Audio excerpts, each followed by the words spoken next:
Welcome back to a Celtic State of Mind. It's 12:30. It's Monday afternoon. I'm Paul John Dykes and this is Quinny. And we are here to talk about all things Celtic for the next hour. But of course, a massive focus of that, Quinny, will be on yesterday's defeat at home to Hearts 2-1. You and I spoke about it after the game. Now that things have settled, what was your take overall on yesterday's performance? Well, I kind of did a wee kind of glance back over the footage this morning, as I'm sure you have as well. I don't think anything's really changed for me from yesterday to today overall. Like it's a real swift kick in the goalies, dropping points to Hearts at home for this, dropping points to Hearts for the second time this season. Never mind at home, but considering the context, the situation, how long the manager's been in post, and everything else around it, it's, it's a really sore 3 points to lose. There's no really getting away from that, but. Ultimately, I think there was a lot of good stuff that we've seen in the match. I was listening again to the manager's post-match comments with a number of outlets because you know how they stagger these interviews sometimes, like one's in the tunnel, one's at the dugout, one's in the press room. And they kind of say slightly different, but kind of the same thing most of the time. And I think like Nancy in one of the interviews was a wee bit more, it's not about winning and losing, it's about playing well. Every other interview, that wasn't quite as like underlined as a sentiment. And I think he's maybe been beaten over the head with that a little bit. But if you do look at the performance and how we played, in terms of the tweaks and the nuances he's trying to bring in, like I say, I think there was enough there that, I'm optimistic for how it pans out, really. I think a lot has been made about that particular comment. We'll run with that to begin with, Quinny, because I think yesterday when I seen it, when you see it without context, it can be labelled in such a way that the gaffer's actually saying it doesn't matter if you win. And a lot of people react to that without even listening to the actual interview. They'll react to it, Quinny, and say, well, this is Celtic and we have to win. This guy doesn't know what it's all about. I think, and again, I'm not talking for him, but the way that I've interpreted it, hearing it yesterday, looking at it overnight, listening again this morning, is that what he is saying, it's a wee bit like when we say, focus on the Champions League and the league will take care of itself. He's saying, well, focus on the performances and the wins will come. I think that personally, that's the take I've got from Nancy. I don't think he's saying, look, as long as we play well, it doesn't matter if we win. I don't think he's saying that. Yeah, I'm with you on that one.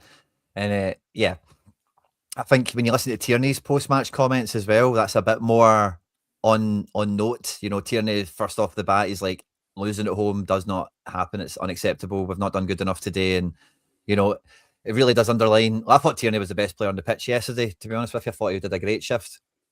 But it's definitely a culture shock element with Nancy here, because as much as like a lot of his comments coming into the post was, I don't know a competitor that likes to lose.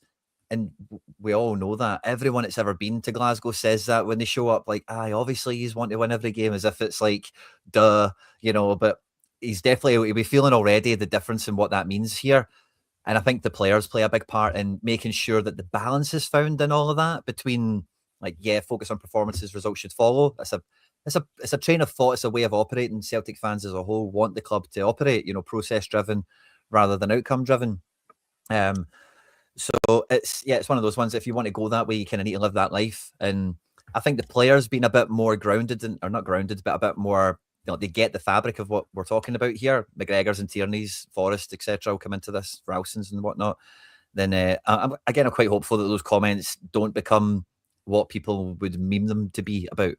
Meme them. I liked what you did there. Yes, meme them. Absolutely. It's not a in the hedge moment, one of the ones. But again, even yesterday when watching the game live, Quinny, I could hear the commentator laughing, and I'm pretty sure his audio was switched down on about the second or third occasion when Nancy had his whiteboard out. So there's all this kind of thing where, you know what, they are willing and ready and waiting to pounce on everything that Celtic could do wrong, right?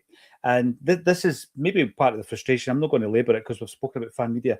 We're Celtic fans. We don't want Celtic to suffer. We want the best for Celtic. And a lot of the people who are now given access don't, quite frankly, want the best for Celtic. They want to jump on the whiteboard. They want to do that whole thing. I was looking at that. Again, this has led us probably nicely into this. And I do want to talk about what you think went right yesterday. But the rock, paper, scissors, we've got a new game, isn't it? It's the iPads, the whiteboard, and the notebook.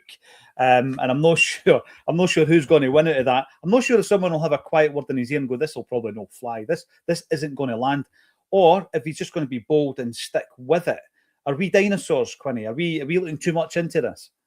100%. I think it's, he's only been here like 48 hours or something like that. And I thought I think we can all agree there was nice passages in the first half. Some of the chat was coming back to me saying Tierney was ranked yesterday or whatever. I don't get that.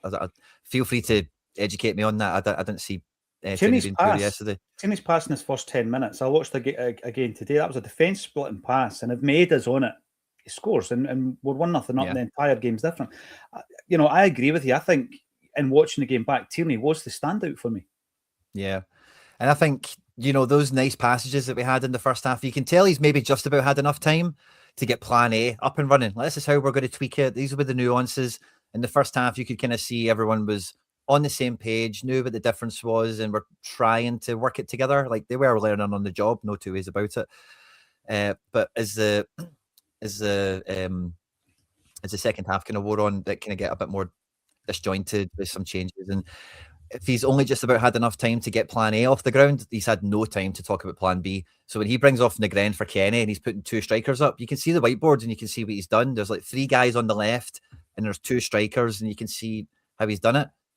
How else is he going to get that point across in the heat of the moment on the touchline right now? He's got 2 seconds. He's managed to get the player over to the touchline quickly. It's no different what else is he meant to do? He's not telepathic. Remember the notes? They became a thing, passing notes. And then there was a few occasions where players were stealing them. I think there's a famous one where Ross Wallace steals one of the notes and he's sitting reading it. Yeah. It's no different. It really is no different. I don't have an issue with it, right? I mean, listen, if it was behind the board, as is Gavin Strachan's iPad, right? If it was behind the board and nobody knew what it looked like, it wouldn't be an issue there. I didn't like the fact Derek McInnes is peering over his shoulder to double check the tactics right enough. There might be a better way of putting that message across. We're going to be talking about everything here. We've done the match days long enough. 6 seasons actually. We've done the match day reactions, and we've done them long enough, Quinny, where you have your faux pas, you have your moments, you kick off, you have your emotional reactions to things. Yesterday could well have been one of those moments, and I wasn't going to react like that because of everything you just mentioned. Here's a man who's come in 48 hours to work with the team. I'm calling it bold that he put his stamp on it. I've seen the comments yesterday. A lot of the comments were having a dig at Nancy, saying, it's arrogance to come in and change a winning team. Listen, and again yesterday, and I'll reiterate that, it doesn't mean to say that I'm being positive and you're being negative. All it just means is it's 2 different views. That's all it is. It's 2 different views.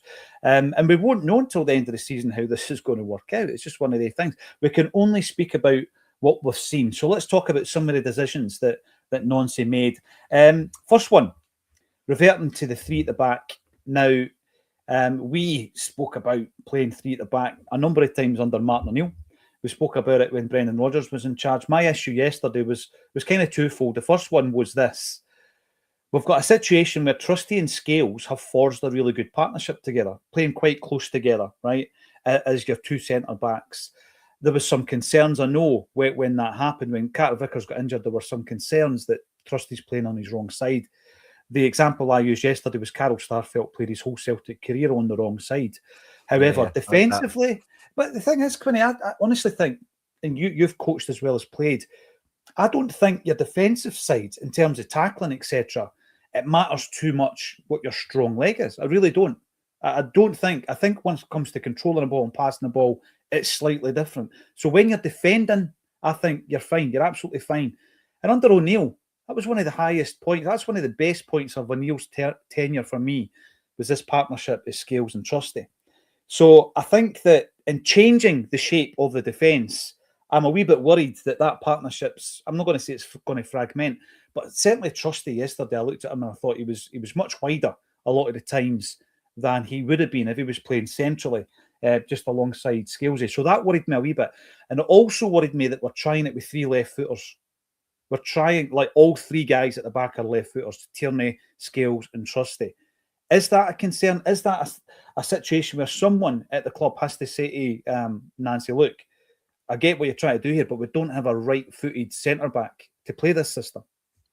Yeah, I don't think it's a huge issue. Like, it doesn't need to be the make and the break of everything, but it does make things quite complicated because Trusty was on the ball more than anyone yesterday, and he has to come inside on that left foot, and you're quite right. Like your footing on the ball, like, it does dictate the kind of the lane you can play a pass through, or how you kind of take it on the side.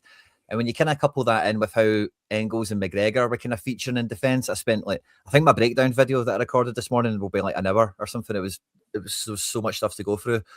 So it doesn't need to be a problem, but it doesn't need to be a problem. But the actual problem is none of them are actually really good ball playing defenders anyway. Like, if any of them were like a level up on ball progression or playmaking from the back, then it's actually like a non-issue. But it's the fact that you then don't have any symmetry, and none of them are particularly like that guy that will do it. Where I thought Tierney was brilliant is, Nancy made a comment, he wants everyone to play two positions. Tierney was playing 3 or 4 positions: left centre back, left winger, even up front. Sometimes for his goal, he's like, basically filling in where an attacking midfielder normally would be, coming into the box, sort of thing. So with Trusty being on the ball so much, he's then kind of shining out as we don't have that guy that can face the pitch and play the ball through, And he did try and zip out to Yang once or twice, or into Negren on his side of the pitch with his left foot, and there's maybe some lanes that it looks quite nice in. I think the main thing it underlines isn't like the balance of left foot, right foot. It's just about, we don't actually have a ball player in there. When we're talking about ball players, the guy that springs to mind, and I know that Alan Morrison has his charts where he can tell you who the best ball playing centre halves have been. Yeah. And some of them mark probably a wee bit higher than you would expect. But the one guy I thought was brilliant with the, it was the variety of passes, was Maurice Jens. He wasn't here long enough, and some of the times he would cut through the lines and play straight to your winger. He was brilliant at it. Mercedes Jens. Mercedes, absolutely, yes. Where is he now? He didn't last long under Ange, unfortunately. So that was one of the things that concerned me a wee bit, because, as you say, Trusty got a lot of the ball. He's on the front foot, and that front foot is his weaker of the two. And it leads me on to Hearts themselves. Now, again, a lot of people are disagreeing with us. I do absolutely think Hearts are a title contender. You've been saying it a lot longer than me. Jim Orr on Acsom has said they're not. Yesterday, Sean said they're not. It's all about discourse. I'm looking at Hearts and what they did to us at Tynecastle. And one of the things that is fresh in my mind, Quinny, is the fact that they targeted our right side of defence. It was Donovan and Murray. I think the reason they targeted is it was simply because of the inexperience of it. And of course, Trusty was sitting on the bench. That might have been a mistake. With hindsight, that might have been a mistake that Brendan Rodgers made that day. But with that in mind, what you're then looking at is, okay, Hearts know how to punish us down the right. Let's make sure we've got a right good unit on the right-hand side. And I don't think we had it. And I'm talking Yang. And my frustration with this is I think Yang has played his best football under Martin O'Neill quite recently on the left-hand side as a winger. He's not a great defender, Quinny. He will try, but he's not a great defender. And then I think that when you look at the right-hand side, you've got Yang and then Trusty playing on the wrong side. It's not ideal. Did we not learn from Tynecastle? I suppose is my point. Did someone not say to Nancy, look, they really tore us to pieces on the right-hand side last time round. Let's make sure we shore it up. Yeah, it's an interesting one you kind of bring in there. I think what was kind of working well in the change of the partnership element, it's all very pertinent. I think part of the thing is, we were expecting this to be like tweaks of the shape. Mm-hmm. And I would have maybe thought that might have meant Donovan could have played on the right. You maybe keep Yang on the left, and you do just have the shape we played, but you're kind of just twisting it a bit, and, it's basically the same guys otherwise, isn't it? So I was quite surprised at that. I actually thought Yang probably played his best game in a Celtic shirt at the weekend, to be honest. He was up for the Did you notice he was up for the battle? He was up for that battle, wasn't he? It was. See that little right wing position, or left wing? He was a lot better on the left, and I think he was a lot better on the left. Again, if you rewatched it this morning, you might remember this, but Negren never played it to Yang. Yang had overlap on him a bunch of times, and Negren it was as if he wasn't even there, just ignored him. And I thought that was off a few opportunities we missed. But Yang's ball that he plays a lovely ball through to Tierney when he's moved over to the left later when McKeown's on the game. I think defensively, if you look at the numbers, the stats, Yang was brilliant. He was really good. And I think you can read too much into stats, and anyone that knows me and watches my content will know that I'm kind of I try and marry both things up at all when possible. And I do think if you do look at what Yang did in the game yesterday defensively, and how even like attacking wise, he had a lovely sequence where he did come off the right hand side and he zips it into Hatate, and then Hatate turns and he ends up playing it to Negren for a shot. That's the main thing that Yang's been missing. Once he gets on the front foot and buys somebody, he needs to connect, he needs to get a shot on target, needs to play somebody else in, and that's the thing he's always been missing. We didn't get bunches of that yesterday, but there was that great ball to Tierney, that little sequence I just mentioned with Hatate, and that's more than we've had from him. And defensively, he's never gave us anything before, and maybe that's because he's never been asked to, or who knows why, right? But yesterday, like Hearts started, they wanted to go down our left at first. If you know the opening passages of the game with Braga, and that was the side of the pitch they wanted to go down. They were leaving Trusty off the ball. But second half, after they had their team talk, they wanted to go down after Tuneki after that. They really tried to move it down on Tierney's side because Tierney was moving up and everything. And then when Yang went back over to that side later, again, like you really, like no Hearts player get by Yang. And if it went 50-50, he won way more duels than he lost. So not that he was brilliant. Don't get me twisted on that, you know, but I do think he and Tierney were very well suited to the system, I thought. He and Tierney, no, I would agree with that. And by the way, I don't, the thing with Yang is... And when they played together as well, when they were together on the same side, it worked nicely, you know? It did. The thing for me, Quinny, is if a player's in their groove, right, and Yang has taken a while to get to that point, we're in season 3 for Yang. I think you just feed it. You actually feed the fact that he's having a good run of form, which he was. A wee bit of insight in relation to, you know, the kind of pep talks, if you like, between Martin O'Neill and two players, Yang and Engels.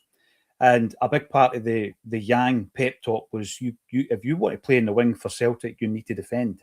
You absolutely need to defend. And I think we've seen an aggression in Yang. He went toe to toe. There was an aggression. He got a booking. His opponent got a booking. That, and he was up for it. And I love to see it. The other guy, and I've been saying it probably for the length of time he's been here, is that Engels isn't hard enough. He's not aggressive enough. He's not commanding enough. And after one game, I can't specify which, in the dressing room, Martin O'Neill gave him an absolute dressing down, Andy Engels, about the fact that he's not commanding enough, he's not strong and aggressive enough. And he was frustrated with him due to the fact that he's got all the attributes. We've been talking about it. Look at his physical build. He has all the attributes. And one of the things they say to him, I've not seen you winning a header in the box. Next game he scores with the header and gets injured in doing so. So I think there's been a massive part of the simple management approach of Martin O'Neill making observations and saying, sort it out. And I think Yang and Engels were coming on to something of a game. Engels, of course, was playing yesterday in a slightly unusual position for him as well. And it concerned me a wee bit. If Yang's playing well and Engels is playing well, don't tinker with them. Let them continue in their groove. If you watch the first goal that Hearts score, Engels is in the left-back position, Quinny. And I think he's been performing well on the right-hand side of the central midfield area. But because I think we had a square with two pivots and two tens, I think that was generally what Nancy was going for. It meant Engels was playing in a slightly different position, and it showed. He went back to the Engels who's getting stick for not having a great game, no command in the game. And again, as I say, he plays them on side for the first goal, and he's in the left-back position, completely out of sorts. Yeah, I spent a good bit of time on that in the breakdown. He's done if that sequence. He's kind of done well to like recover because Tierney's tried to get us out the pitch with a big ball up to Dyson that they then block, and then they break down our left into the gap that's been opened up.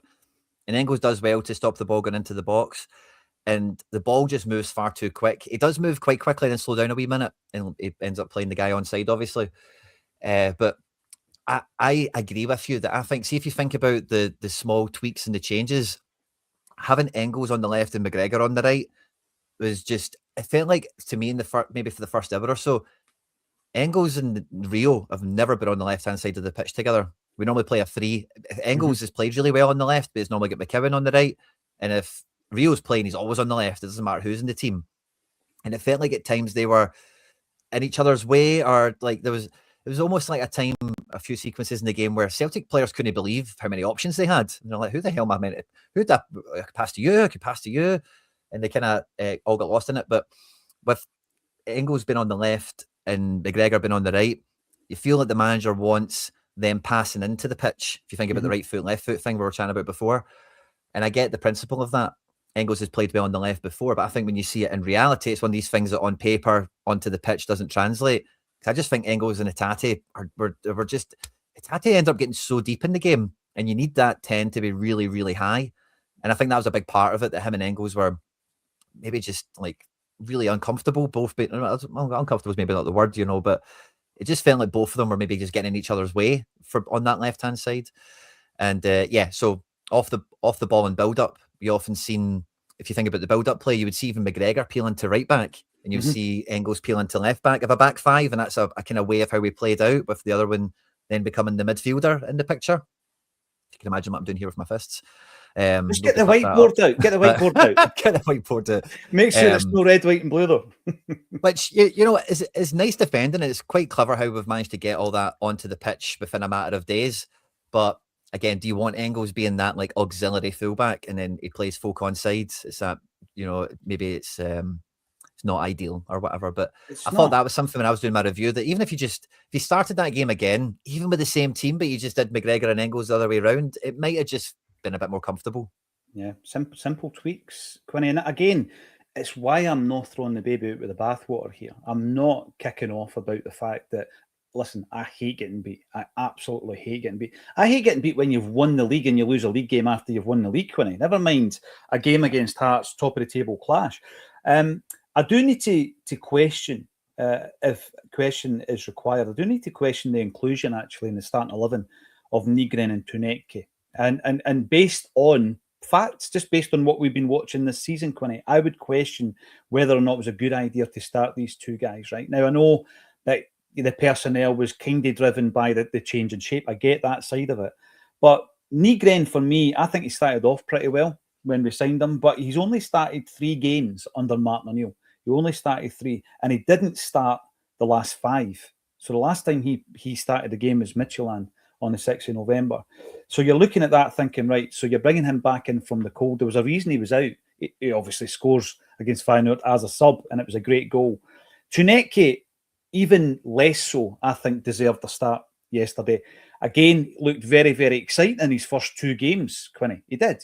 He looked like he was capable and willing to take on not one man, but another one. And, when you look at the output, and we'll get back to this, in terms of goals and assists, and that's what we really are lacking. Tuneke's a big part of that. He's come in and he hasn't replaced the missing goals and assists. I think, again, bringing Tuneke in pushes Yang onto another side of the park where he's been playing really well on the left. He hadn't started the last 3. Why change to accommodate these 2 guys who weren't playing? Now, this isn't me being conspiratorial here, right? But Paul Tisdale has never been as much seen as he has been in the last week, right? Now, I made the point when Nancy was being introduced up at Lennoxtown. In fact, was it the new Barrowfield? I think it was Barrowfield, actually. It might have been Lennoxtown, because he got out of the car. Aye, Lennoxtown. And he goes in, and Jamesy Forrest is stretching. He's ready to go running in 20 minutes. And he's just standing. Jamesy Forrest is standing there as if he's played 5 minutes in the first team. The most decorated footballer in the history of Celtic Football Club, standing there as if he's played 5 minutes in the team, and Nancy goes up and introduces himself. In that shot, Forrest is speaking to Tisdale prior to Nancy arriving. I've never seen Tisdale ever on the training pitch. I've never seen him at Celtic Park. And yesterday, of course, we see him at Celtic Park. Nancy is a Paul Tisdale production, Quinny. There is no 2 ways about it. He is Tisdale's choice. Now, Kev Graham made a great point 2 or 3 weeks ago, and that's why he's there. That's why Tisdale's there, to make this type of decision. On the one hand, we can't moan and complain about Dermot Desmond, the 34.7% shareholder, appointing managers, when we've got a head of football operations appointing managers, and, we're complaining about that as well. So I totally get it. But what I'm getting at here is that Nygren and Tuneke are Tisdale signings from one of Tisdale's windows. They've not been playing. Who is Nancy asking for advice? Because it's not Martin O'Neill. He's not asking Martin O'Neill for advice. Who is he asking for advice? I would hope Sean Maloney is part of that discussion. Tisdale definitely is part of the discussion, Quinny. Is that one of the reasons Nygren and Tuneke made the cut in the starting 11? It's a great point, by the way. Very good point, because a lot of the players we have kind of spoken about on the channel. Sorry, 2 seconds. The mute button is your friend. Yeah. Maybe we aren't, like, Brendan Rodgers signings, Brendan didn't really seem to really like playing them, and all the rest of it didn't really seem to fit the system. So that would make a lot of sense in the interview process if he's laid out the battle plan. You know, like this is how I see the team working for you. These are the players we've just bought. They can work in this way and that way. I think to answer your question, I think the person giving them all that information is Gavin Strachan. So I think when you look at the input he had from the bench yesterday, there's no two ways about it. We spoke about it yesterday, I'm pretty sure as well, get mentioned. He's been promoted to firmly number 3 in the hierarchy now. And for better or for worse, I think that's where he's getting his information from, as well as probably Tisdale. You make a great point there. No, that is interesting. But again, even if it is, Quinny, I think any manager worth their salt makes up their own mind eventually. So if Janecki has 2 or 3 bad games, he'll be on the bench. I mean, there's no question. You don't continually play him simply because the guy who's given you the job as manager was also behind the identification of the 2 players. Nygren's a frustrating player for me, Quinny. I don't know how you kind of regard him so far, and it's maybe too soon to call at the moment, but I've seen him having some brilliant games, moments in games where I'm thinking this guy technically has got everything other than pace. He doesn't seem to have pace. And what you were talking about there when Yang was overlapping him, he does that with Donovan as well. He does not play Donovan when he overlaps Nygren. Where are you with Nygren? Because I think we've seen 2 sides of him. I like him a lot. I think he's kind of got to that stage where we've seen a lot of Celtic players do over the years where they're earning their shirt back over the team, you know, because you think about that Yang chance, or some of them, he's swinging the ball direct. He wants to be the assist. He wants to be the shot on target rather than let the overlap take it and they're swinging the ball in for somebody else to get involved in it. Maybe I'm clutching at straws saying that, but that's the way I kind of see it with some of these guys, that when you see them, I mentioned it before with like Ida and Kyogo and we've had a few situations like this over the years. It's worked very well for us in midfield, you know, when we had like Moy and Rogic and O'Reilly, when we had like too many midfielders for a while, it worked out quite nicely. Stop naming these guys. Honestly, the nostalgia is flowing. It really is. Sorry. But it's maybe one of those ones when Nygren, it's maybe working a wee bit against him in a sense where he's more thinking, I need to make sure I contribute to the result here to make sure I play the next game rather than fulfilling the role to the fullest. I would probably say the same thing about Dyson to some extent, where it feels like the chance he should have, you know, taken that and finished it on target. But see if you think about the one you mentioned where Tierney slides him in, that is very similar to there's another chance that happens later in the game, and I think it's for Janecki or maybe even Hatate, where they bring the ball back and they cut it back for somebody later on. And again, like it's connections. You know, if you're going to have 3 guys, Rio, Dyson, and Nygren, right in amongst it, then they need to be close and they need to be focused on when it gets to between you guys, like pass, move, run, shoot. Like it has to happen now. Once it gets to you, it's game time. And when Nygren, I think he's very good in the final third, but the problem with his lack of, like, let's just say how quickly he covers the pitch. So I do think he gets across it, but just maybe not that quick. Is sometimes he's maybe not in the game at the weekend. He's not close enough to the final third. He's a wee bit too wide. He's a wee bit too detached from the rest of the picture. And then, yeah, he's just not really able to bridge that gap from there. See, when you're talking connections and you sprinkled a wee bit of the nostalgic dust on there, I was thinking back to even last season with some of the connections down both the left and the right. On the right-hand side, I was really impressed with Alistair Johnston, Arnie Engels and Nicholas Kuhn. And then down the left, it was probably Greg Taylor, Rio Hatate and Jota, right? And you're thinking to yourself, wow, imagine we had all eight guys. Well, we've got most of them. And I think we've got an upgrade on Greg Taylor on the left back position. Probably, you know, the big argument would be who's on the right wing. I get that. But in terms of connections, I think the connections can happen again. Do you think Nancy is going to stick with this shape then, Quinny? Because what happens is he comes in, he makes these changes. We said yesterday, they're bold. It's not about being positive and negative. These are bold. They're risky. Of course they are. But if they pay off, you know, you're a crackpot until you hit the jackpot, as they say. But it goes right back into the game on Thursday against quality opposition in Roma. Having a wee look at them this morning. So they beat Midtjylland in the Europa League. They're sitting 15th in the Europa League. They beat Rangers, of course, earlier this season as well. They're sitting 4th in Serie A as well. Do you approach them the same way is my simple question. Do you stick to your guns and say, look, the only way these guys are going to get better in this system is by continuing to play the system? I think so entirely. Yeah, I think he has to use everything he learned from Hearts and bring that into Roma. And I know this is a horrible thing to say as a Celtic fan about a Celtic manager, but he does kind of have to use that as the training exercise, as the learning on the job element, because today they're going to be recovering. They might have some time to sit in the room and maybe play with the magnets a bit more on the board and the privacy of the training grounds. Tomorrow they might be able to do some stuff. Well, that'll be Tuesday.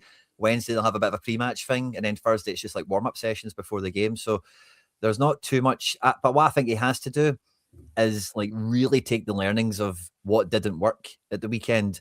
And I think like the number one change he would have to make coming into Roma, if I can maybe get ahead of what we're talking about or whatever, is I'm probably taking Hitati out of the team before Negren, because I just felt he was really bad at the weekend. And maybe you could put somebody like Tuneki into that position. You get Yang back to the left. You could maybe Donovan could fill in on the right. There's a few solutions you could try out there. Even with the likes of Iheanacho, put him up front. Maybe Dyson drops into one of those spots all of a sudden, or Balakwisha, the lesser spotted. Because I do think Negren's a final third guy. You want him in the final third, but he needs to have players to play with, and he needs to, as we've seen, you give him time and space in the box. He's missed a few sitters, but he's hit the back of the net enough times as well. There's a few names that you've mentioned that I will be touching on as well. Before I do that, we're talking attackers, we're talking strikers, and one of the best in my lifetime, bearing in mind I was born in 78, is Brian McClair. He was Celtic's top goal scorers for 4 seasons on the bounce, and it's his birthday today. So a big shout out to Brian Chalky McClair, Chocaldino, Chocrates, and any other names that you can fit chocolate biscuits into. He is 62 today. He is one of the soundest guys I've ever met in the world of football, quite frankly. He's funny. Takes you a wee while to realise that he's constantly on the wind-up. But aye, Brian McClair, big shout out to Chalky today. Now, you mentioned Balakwisha, the lesser seen. Before I get on to Balakwisha, right, we're talking whiteboards. Whiteboards have been mentioned already this season. Michael Nicholson's whiteboard was the most famous whiteboard or infamous whiteboard at Celtic Park. Now it's second to Wilfred Nancy's whiteboard. And yesterday we were saying sack the board, but it's all about boards, apparently. Now, this does take us, though, to something a wee bit more serious, and that is that we've already spoken about certain areas of the park where here's my system and I don't have the players to play it yet. Right, so if he wants to stick to the 3 at the back, like what we just discussed against Roma, he will, but he'll be playing someone, dare I say, in a weaker position. So January is going to be massive because this is a new gaffer. He's in the door. He's got a 2.5-year contract, and he's obviously going to try and put his own stamp on this team, Quinny. He'll be working with Paul Tisdale, who is the head of football operations. But it does lend me to look at Tisdale's record in the transfer windows. And it's no great. So the way the club have kind of viewed this is that was the fault of one man, and that man is no longer in the building because it was Brendan Rodgers' fault, right? I don't think you can say that. Regardless of whose side you're on, if you're taking sides, I don't think you can say that the signings have failed because of Brendan Rodgers. I mean, the fact that Balakwisha has barely kicked a ball under Martin O'Neill and hasn't yet kicked a ball under Nancy would suggest it's a player issue or a trading issue. And that inevitably brings us back to Paul Tisdale. So we're moving into the January transfer window. And I've seen something really interesting. I mean, I had listed already here the fact, and we'd spoken about the fact that we'd spent £10.2 million on Tuneki and Balakwisha. And what we had got in return for that was 2 goals and 2 assists. So for 10.2 million quid, we're getting 2 goals and 2 assists when you consider what we paid for the likes of Kuhn and the return that we got from Kuhn. But the tweet I saw this morning was throw Shin Yamada on top of that. Let's look at the attacking players we bought this season. Balakwisha, Shin Yamada and Tuneki. I mean, before seeing any of them playing for Celtic, you might have thought that would have been our front line, right? We thought Maida was leaving. And Shin Yamada's not had any goals or assists at all for Celtic. So what is the outlay now? It's 11.7 million. The best part, it's the gutsy 12 million pounds on 3 players. And those 3 players are Yamada, Balakwisha and Tuneki. That does not fill me with confidence going into January, Quinny. Yeah, that is the worrying part of, like, I found it quite interesting yesterday. Sean reckons we'll just get like a loan, or he doesn't see much happening. I just don't see any reality where the club think that can be done. You know, like they can just do something like that and that'll be fine. So yeah, I think, you know, Nancy even mentioned that they tried to talk to him about transfer targets in January, and he was quite quick to say, "Let me look at who's here first before I go talking about that." So we must have a huge shopping list for January. And with Tisdale, with the transfer department, they've been so bullish and so steadfast. And no, we've got a system, we've got a process. We're doing the right things here. We're world class. We're world class basics. We've got data. We've got all this stuff. And like you say, it's all Brendan's fault for it not integrating well. Brendan does have responsibility for, like, the Europa League squad. You know, like half these guys not been registered for it, and all that. You know, it's not half the guys. You know what I mean? But like Yamada wasn't included in the mood. Like the lack of integration. Calling the guys as soon as we've signed them. He said as soon as we signed Yamada, oh yeah, we might stick him out on loan. Like that was kind of the announcement. Remember his comments about Inamura? Yeah, Inamura the same as well. Emil Yamal. I was like, really? I mean, imagine being that guy traveling from Japan. So no, you're right to bring that up. What I said before, it certainly wasn't just Roger's fault. He's no blameless though. I mean, the points you're making there, Quinny. Imagine welcoming two guys in from Japanese football, telling one of them you're getting loaned out, and telling the other one you're no good enough to play against Barcelona. Yeah, you're only in the door 5 minutes. You can't play against Barca, so you're not used to me. You know, we'll put you in the B team, 5th tier Scottish football. How does that suit you? Then you'll be ready for Barca after you do that. Another one, of course, the forgotten man, Simpson Pusey.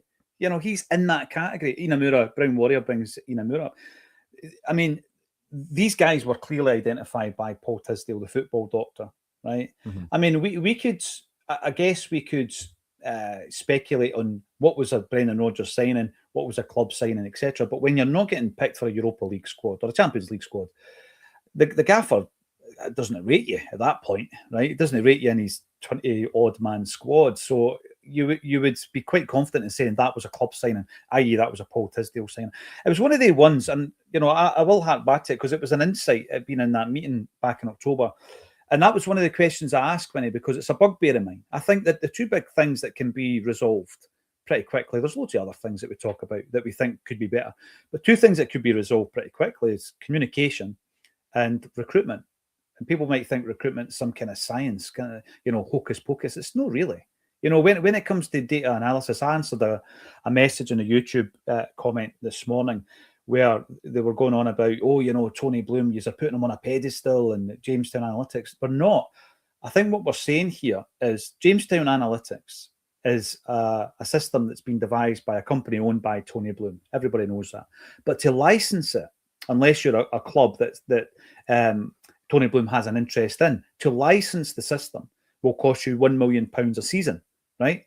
And the example I used was Kieran McKenna when he was mooted to be a Celtic boss. So he used it at Ipswich until they were in the same division as Brighton, and then the company said, you're not using it because why would we give you an advantage, right? So the point I've been making about analytics is that right now, as we're sitting right here, Quinny, Celtic Football Club are using the same data systems as Airdrie. That's what I'm saying, right? And we're not investing enough because there's others.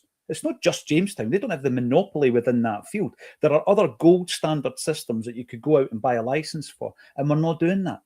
Now, I think that in the interview that was listed then, delisted, that was meant to be played at the AGM, and it was the interview between Michael Nicholson and Jerry McCulloch, and some eagle-eyed people out there saved the unlisted link and were able to watch it. I wasn't as quick off the mark, but certain other people were. Michael Nicholson spoke about, for the first time to my knowledge, he spoke about, you know, integrating data analysis into Celtic. I mean, we're miles behind, but we've got to do it. That's the point, Quinny. And if we're going to do it, make sure you're not getting a system that you and I could buy the subscription for. Yeah, that's quite fair. And I think the thing about the Tony Bloom, it's not like putting them on a pedestal and they've unlocked the answers of football, you know, and they're just going to dominate for the rest of the time. But what it is, it's like, it's not, it just show it. The point of highlighting it, I think, from a channel point of view, a show point of view, is that it's not just like, it's not Aberdeen last year where they had like two good signings that hit the ground running in the first 10 games and they won a few matches, or anything else that's ever happened. McInnes's Aberdeen team or St Johnstone winning in a couple of cups, where it's just like the stars have aligned and some guys have fallen into position. everything at Hearts is deliberate. That's kind of the main point of, it's not an accident. And like I've said on this channel before, the guy's not on loan. He's not going to go back to Brighton in the summer. He's kind of here for the foreseeable. So it's mainly just to kind of hang it out there as like, it's deliberate. It's already worked very, very well, very, very quickly. And it's hard to make a case for saying they get worse from here. Kind of, yeah. like they surely are only, because everyone thinks McInnes is terrible. I actually think he's pretty good domestically. We can probably see that in the results this season. But if everyone thinks McInnes is so bad and everyone thinks, oh, it's still Stuart Finley's and Craig Halkett's and all the rest of it, then you believe they're only going to get better. So if you believe they're only going to get better, then it really puts the focus on us to, again, rise and rise and rise and keep distance in front, because the gap that, if you just take the table that right now is being the measure, they've closed the gap without spending, their net spend this year is like £1 million. This is the point I was going to make. Two things you bring up there, although some people might not want to admit it. Derek McInnes, if given the tools, will do pretty well in Scotland. Absolutely. Aye. So that's the one thing. All the focus is on Bloom and Jamestown, and nobody's actually saying, well, actually, McInnes has done pretty well at Kilmarnock and at Aberdeen in Scottish football. We're bringing someone in who could well be a better coach and a better manager with a better philosophy, but he doesn't know Scottish football.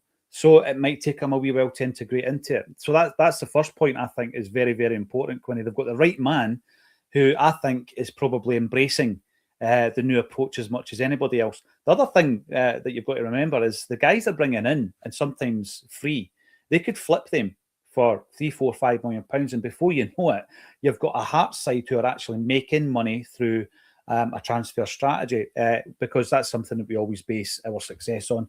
And they could start doing that and then reinvesting it in the team. So you're right, that, at this moment in time, it could all collapse, but the chances are the trajectory will continue on an upward trend. Two things I'll quickly add into that. Hearts also have a very robust and pretty clearly defined youth system. It's probably one of the best ones in the country, from my kind of knowledge at a distance from it.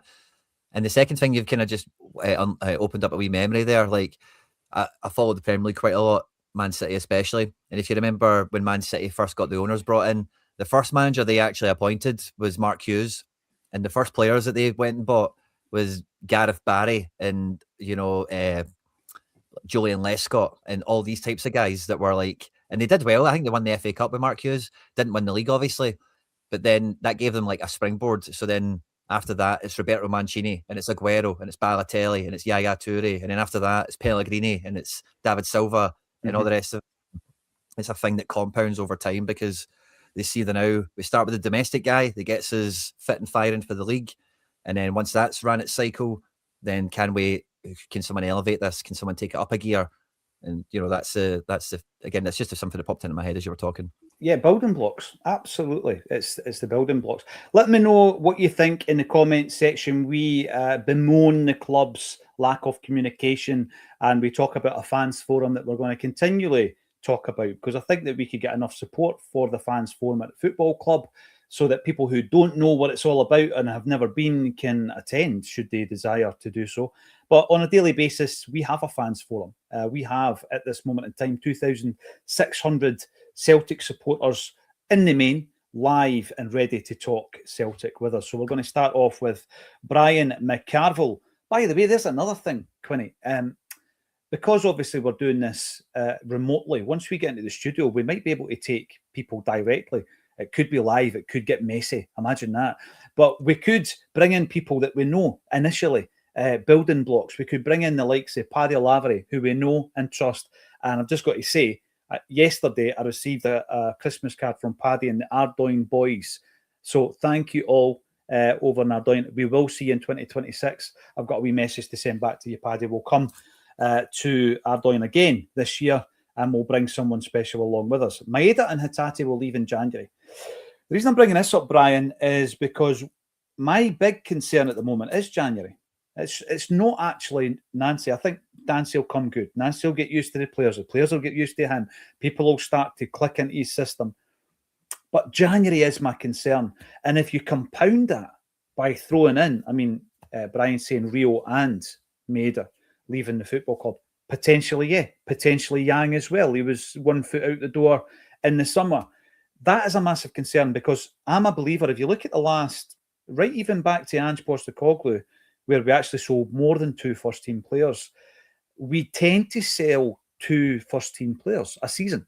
Now, already we've sold Kuhn and Ida. I know that Ida divided opinion, but he was a first-team player. He won us the Scottish Cup, etc., etc. Did well last season in the Champions League. We've already done it with 2. If we sell another 2, then you've got to bring another 2 in, Quinny. And, those 2 that come in, to use a cliche, have to hit the ground running. And they have to be like 2 players and play 2 positions, like Nancy's mentioning, because we are at a player deficit right now. We need more players to come in than what leave in January. So ahead of Maeda, Hatate, Yang, take your pick of anyone that could be Bernardo, you could even throw into the equation, leaves, they need to be directly replaced, because they all, as much as Bernardo probably isn't getting the minutes, there'll be a few other guys in that boat, they all still have a very valuable place in the squad for us, where for cover, for rotation, options perhaps under the new manager. And so to just replace, it's like Brendan Rodgers quotes again, it's simple arithmetic. We've still not actually replaced the strikers from 3 windows ago. We've still not replaced the right winger from the summer. And if we then just, Dyson left and we replaced him, if we try and play like dumb and try and play that game, it's not, we're not going to come out of that window any better. And the January window is, like Michael Nicholson did another interview for pre-Nancy, or the training ground thing, you've probably seen it at the weekend. And he explicitly said we are going to back the manager from day one, from right now, in the January and summer transfer windows. So, and again, Nancy's even quoted as saying they tried to talk to him already about business as soon as he's arrived in the building. So it has to be a mad month. It has to be like volume. Like we need to see like 6. If imagine, let's say Maeda and Hatate leaving, no one else. We need to see 6 guys coming in. Mm-hmm. I know, in January, and that's unheard of. That is unheard of if you look at the history of Celtic's transfers in January over a number of seasons. Now, that's great that we have that intent, and I think we need it. My concern is who's identifying the players. Are the players good enough? GSP and Iramura and Yamada and Tuneki and Balakwisha would suggest not. That's my big concern. Now, that's not being negative. There's this big thing every single time, when somebody gives you an opposing view, they are branded as being negative. It's just an opposing view. It's a concern. It's a concern more than a negative skew on it. I want Celtic to open up the bank book. Absolutely. We need to. We're desperate for players. You mentioned Iheanacho. Iheanacho is a guy that I actually think has done pretty well for Celtic. He then got injured. But the circumstances around us messing up a couple of deals for strikers and then not having a replacement for Ida after the manager said Ida's not leaving until we sign a striker, and then having to get a free agent post-transfer window. That is amateur hour. That is not good enough, and we're going into January with the same recruitment team. So, in fact, -1. The head of scouting's gone, right? We spoke about that last week. So, yeah, it is a concern. And I think that I said last night, and I stand by it, I do think this is the last throw of the dice for Paul Tisdale. I really do. And again, I'm not being dramatic there. I think that, right, Brendan Rodgers was not a Paul Tisdale production. It was Dermot Desmond's choice. Martin O'Neill was Ross Desmond's choice. Dermot Desmond made the phone call. This guy's Paul Tisdale's choice. He's already had a couple of transfer windows under his belt. He needs to get this one right, Quinny. Yeah. And yeah, they have to pull out all the stops for this one. And when I'm saying 6, I'm just kind of counting up in my head. I think if we look at the system, as much as like Yang looked good in spells, maybe you could imagine a world where Tuneki gets to grip in that role. We don't have wide players to do this system properly. Like Sriracha when he's fit, maybe could. Yeah, I could maybe see it. Somebody in the chat was saying Tierney was great in that centre-back role. I wouldn't try and break him by really trying to get him to break up and down the pitch. So I wouldn't go along with that. Maybe Donovan could do the right-hand side, but that is kind of it for the right-hand side. So for me, I think we need 2 wide boys. We need a ball-playing centre-back and we need a goal scorer. And then if you add on top of that, Maeda and Hatate go out, you need 2 to replace them. So yeah, that's where I'm at. I think if 2 leave, I think we need 4 where we're at. And if anyone leaves, obviously you're after compensating for that.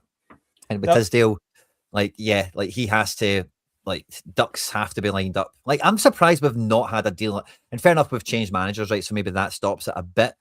But it's quite clear that the club has done business off their own back anyway. We want to sign Shin Yamada, so we're going to go and do it. Mm-hmm. So if there has been a top level target of, this guy would really fit, why haven't they just went and done it already. Yeah, you might want the manager to sign off on it. I get that, right? But some things in the squad are just missing, like blatantly. So I'm surprised there's maybe not been a bit more movement, because it would quickly change. We're talking about communication, get the fans on side. Imagine we announced 2 players in December. Mm-hmm. That changes the narrative. That changes the lay of the land, I think. The mood music, without a doubt. And this is a big thing as well in relation to the timing of Nancy coming in. I've seen a lot of people saying, oh, we should have stuck with Martin O'Neill. Everything was fine. We could have stuck with Martin O'Neill.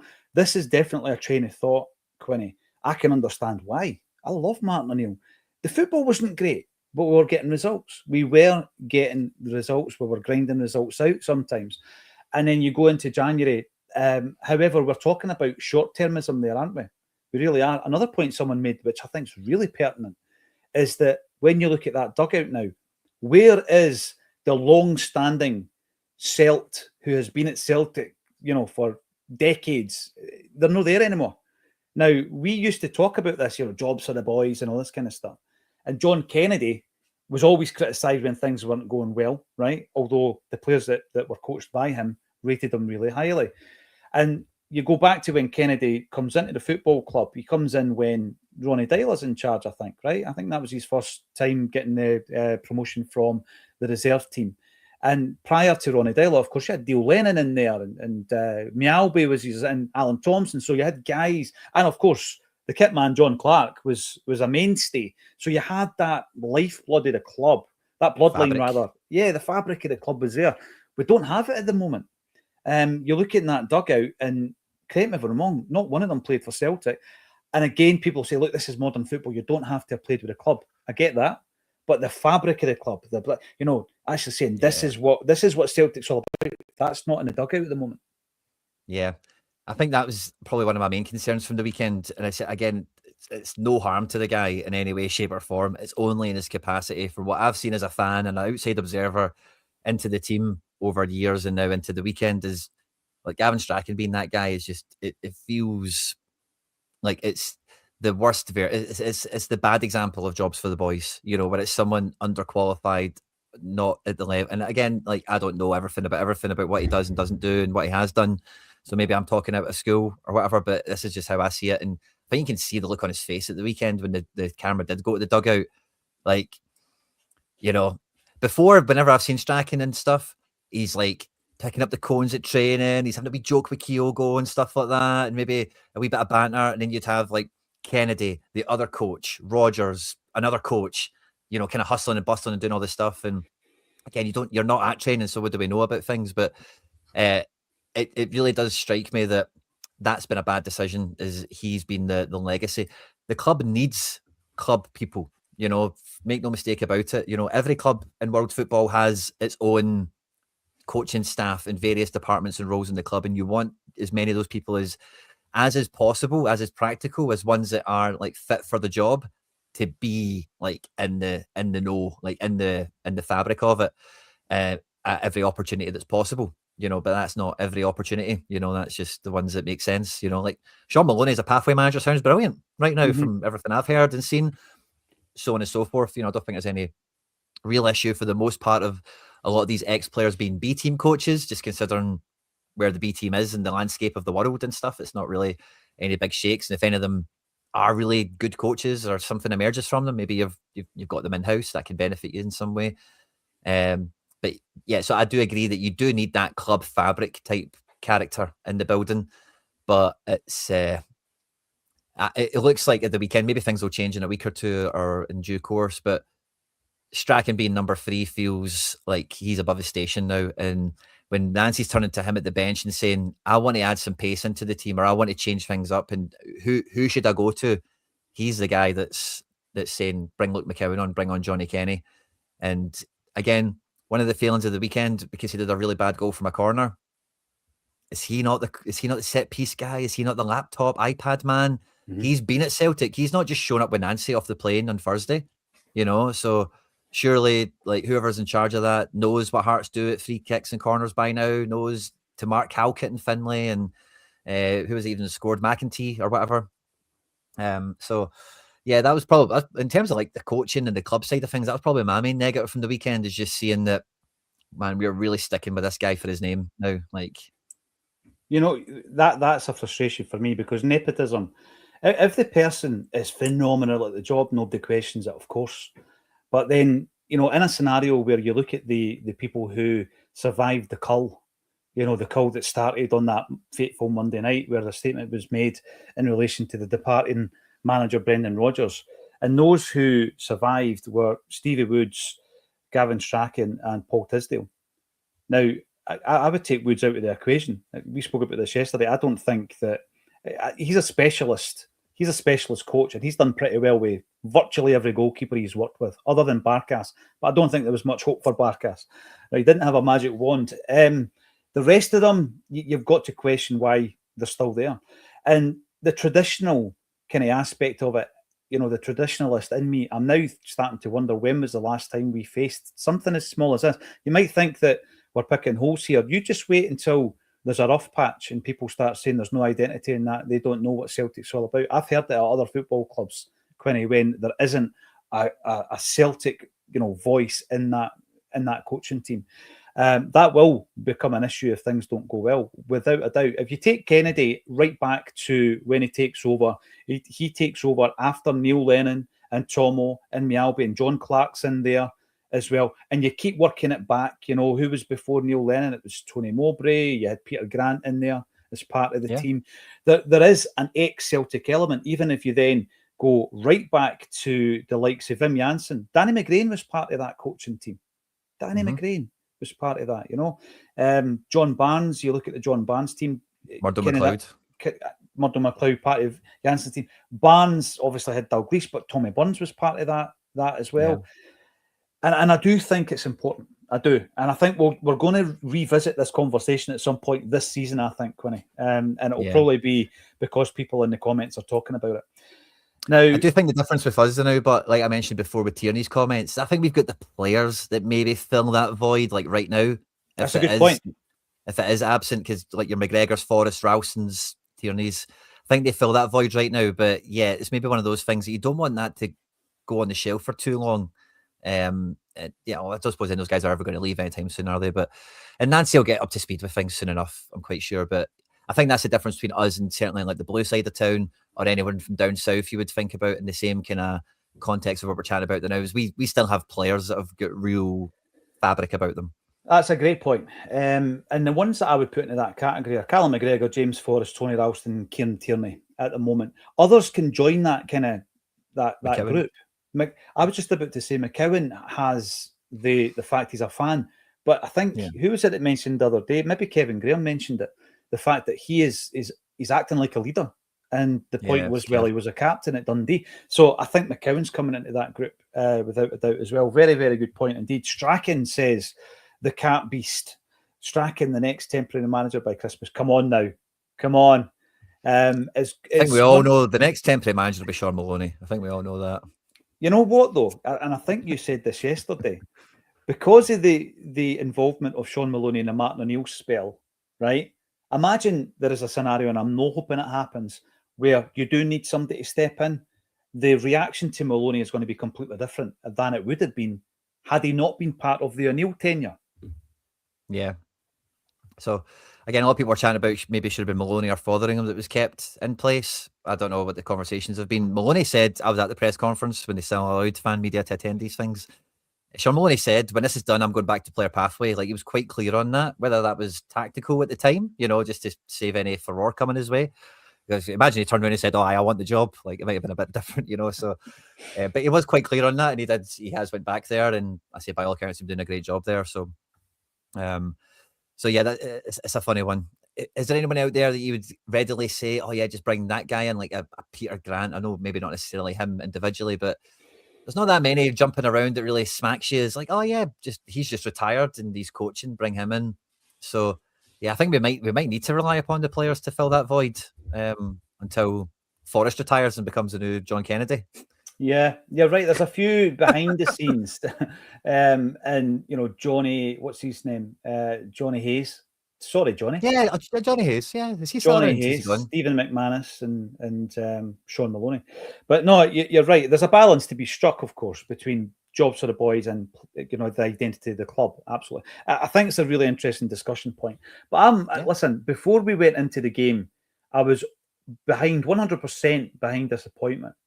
And because we're picking away at certain things that didn't go well, I know for a fact, you know, Engel scores that header and we defend a little bit better on one of the occasions that we've conceded 2 avoidable goals.